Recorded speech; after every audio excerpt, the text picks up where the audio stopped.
আসুন ফটাফট জেনে নি দেশ ও দুনিয়ার বড় খবর, লেটেস্ট খবর এবং গুরুত্বপূর্ণ খবরগুলো। তো প্রথমেই এক ঝলকে দেখে নেওয়া যাক খবরের শিরোনামগুলি। ভোটের মাঝেই ছক্কা, লক্ষ্মীর ভাণ্ডার নিয়ে বিরাট ঘোষণা অভিষেকের, খুশিতে আত্মহারা সকলে।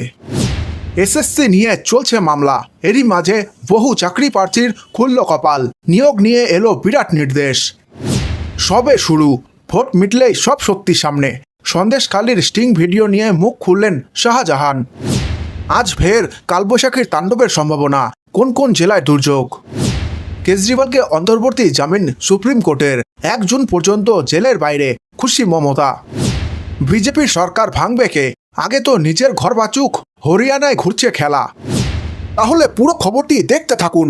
আর জানি লাইক তো আপনারা আগেই দিয়ে ফেলেছেন, আর যারা এখনো লাইক দেননি দেরি না করে ফটাফট লাইক করে খবরটি দেখতে থাকুন। ভোটের মাঝেই ছক্কা, লক্ষ্মীর ভাণ্ডার নিয়ে বিরাট ঘোষণা অভিষেকের, খুশিতে আত্মহারা সকলে।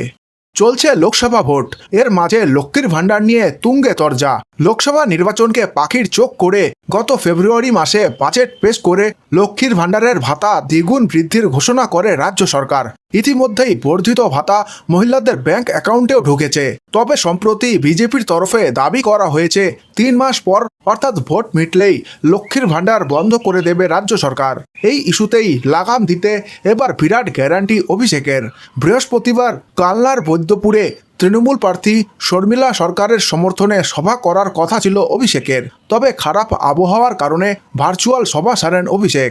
সেখান থেকেই লক্ষ্মীর ভাণ্ডার থেকে আবাস যোজনার প্রথম কিস্তির টাকা নিয়ে গ্যারান্টি দেন তৃণমূলের সেকেন্ড ইন কমান্ড। পাশাপাশি ভার্চুয়াল জনসভা থেকেই একাধিক ইস্যুতে বিজেপিকে তোপ দাগেন অভিষেক। আবাস যোজনার প্রসঙ্গ টেনে অভিষেক বলেন, এই কেন্দ্র সরকার আমাদের সাহায্য করুক আর নাই করুক, ওই শর্মিলা সরকারের হাত ধরে আবাস যোজনার প্রথম কিস্তির টাকা এই বছর শেষের আগে আপনাদের অ্যাকাউন্টে ঢুকে যাবে। অর্থাৎ বিরোধীরা যতই বলুক না কেন, লক্ষ্মীর ভাণ্ডার যে বন্ধ হচ্ছে না সেই বিষয়ে আশ্বস্ত করলেন অভিষেক। পাশাপাশি দিলেন আবাস যোজনা নিয়ে প্রতিশ্রুতিও। এসএসসি নিয়ে চলছে মামলা, এরই মাঝে বহু চাকরি প্রার্থীর খুলল কপাল, নিয়োগ নিয়ে এলো বিরাট নির্দেশ। এসএসসি নিয়ে তোলপাড় রাজ্য, এরই মাঝে এবার প্রাথমিকের নিয়োগ নিয়ে বিরাট নির্দেশ সুপ্রিম কোর্টের। সর্বোচ্চ আদালতের রায়ে একদিকে যেমন আশার আলো দেখছেন বহু চাকরি প্রার্থী, অন্যদিকে কলকাতা হাইকোর্টের রায়ে আশায় থাকা ওয়েটিং লিস্টের চাকরি প্রার্থীদের জন্য বড়সড় ধাক্কা। বৃহস্পতিবার প্রাথমিক নিয়োগ সংক্রান্ত প্রাক্তন বিচারপতি অভিজিৎ গঙ্গোপাধ্যায়ের রায় খারিজ করল সর্বোচ্চ আদালত। 2014 সালের প্রাইমারি টেটের নিয়োগ সংক্রান্ত মামলায় কলকাতা হাইকোর্টের একক বেঞ্চের নির্দেশ খারিজ করল সুপ্রিম কোর্ট।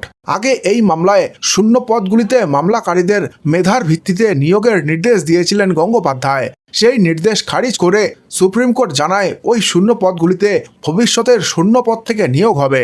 2022 সালে নিয়োগ প্রক্রিয়ার সঙ্গে ওই 3,929টি শূন্যপদ যোগ করে দেওয়া হয়েছে। সেই অনুযায়ী নিয়োগ হবে বলে জানিয়েছে দেশের সর্বোচ্চ আদালত। 2020 সালে 3,929 জন প্রাথমিক শিক্ষক নিয়োগ নিয়ে অভিযোগ সামনে আসে। 2014 সালের টেটের ভিত্তিতে 2016 এবং 2020 সালে দুটি নিয়োগ প্রক্রিয়া হয়। 2020 সালের নিয়োগ প্রক্রিয়ায় প্রাথমিক শিক্ষা পর্ষদ 16,500 শূন্যপদে নিয়োগের বিজ্ঞপ্তি দিলেও অভিযোগ ওঠে ওই শূন্যপদ পুরোটা পূরণ করা হয়নি।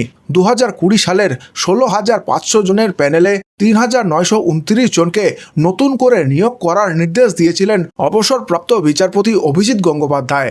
বৃহস্পতিবার সেই নির্দেশ খারিজ করে দিল সুপ্রিম কোর্ট। সবে শুরু, ভোট মিটলেই সব সত্যি সামনে, সন্দেশখালির স্টিং ভিডিও নিয়ে মুখ খুললেন শাহজাহান। সন্দেশখালির স্টিং অপারেশন নিয়ে তোলপাড় রাজ্য রাজনীতি। একের পর এক ভিডিও ভাইরাল হওয়ার পর কার্যত প্রশ্নের মুখে এসে দাঁড়িয়েছে সন্দেশখালি কাণ্ডের সত্যতা। এই নিয়ে রাজনৈতিক দলগুলির মধ্যে আক্রমণ পাল্টা আক্রমণের ধারা অব্যাহত।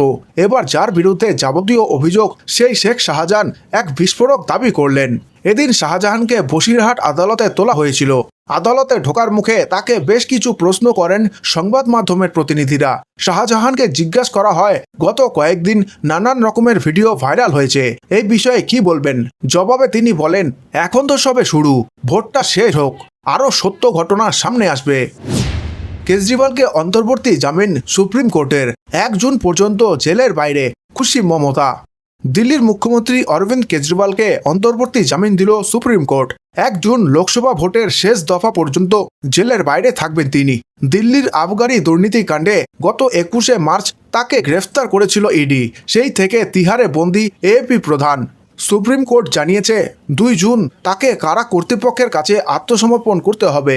কেজরির অন্তর্বর্তী জামিনের খবর পেয়ে টুইটারে সন্তোষ প্রকাশ করেছেন পশ্চিমবঙ্গের মুখ্যমন্ত্রী মমতা বন্দ্যোপাধ্যায়। তিনি লিখেছেন, অরবিন্দ কেজরিওয়াল অন্তর্বর্তী জামিন পেয়েছেন দেখে আমি খুব খুশি। চলতি নির্বাচনের পরিপ্রেক্ষিতে এটা খুব সহায়ক হতে চলেছে। আজ ফের কালবৈশাখীর তাণ্ডবের সম্ভাবনা। কোন কোন জেলায় দুর্যোগ? আকাশে কালো মেঘের আনাগোনা। শনিবার সকালে কলকাতার আকাশে কখনো রোদ তো কখনো মেঘ। রোদের তাপ খুব একটা না থাকলেও গুমোট ভাব রয়েছে। শুক্রবার বৃষ্টির দেখা পাওয়া যায়নি। আলিপুর আবহাওয়া দপ্তর সূত্রে খবর, শনিবার কলকাতা সহ রাজ্যের সব জেলায় কালবৈশাখীর পূর্বাভাস রয়েছে। বজ্রবিদ্যুৎ সহ বৃষ্টির সঙ্গে ঘন্টায় 50-60 কিমি বেগে ঝোড়ো হাওয়া বইতে পারে। কোনো কোনো জেলায় ভারী বৃষ্টির সম্ভাবনা রয়েছে। হাওয়া অফিস সূত্রে খবর, আজ কলকাতা সহ রাজ্যের সব জেলায় ঝড় বৃষ্টির সম্ভাবনা রয়েছে। বৃষ্টির সঙ্গে বইবে দমকা হাওয়া। হাওয়ার বেগ হতে পারে ঘন্টায় 50-60 কিমি। আবহাওয়া দপ্তর জানিয়েছে, আজ থেকে সোমবার পর্যন্ত ঝড় বৃষ্টি চলবে। শুক্রবার পূর্ব মেদিনীপুর, মুর্শিদাবাদে ভারী বৃষ্টি হতে পারে। বিজেপির সরকার ভাঙবে কে? আগে তো নিজের ঘর বাঁচুক। হরিয়ানায় ঘুরছে খেলা। বিরোধীদের আকচিতেই কি রক্ষা পাবে হরিয়ানার বিজেপি সরকার? 3 নির্দল বিধায়ক সমর্থন প্রত্যাহার করতেই সমস্যায় পড়েছে মুখ্যমন্ত্রী নয়াব সিং সাহিনীর সরকার।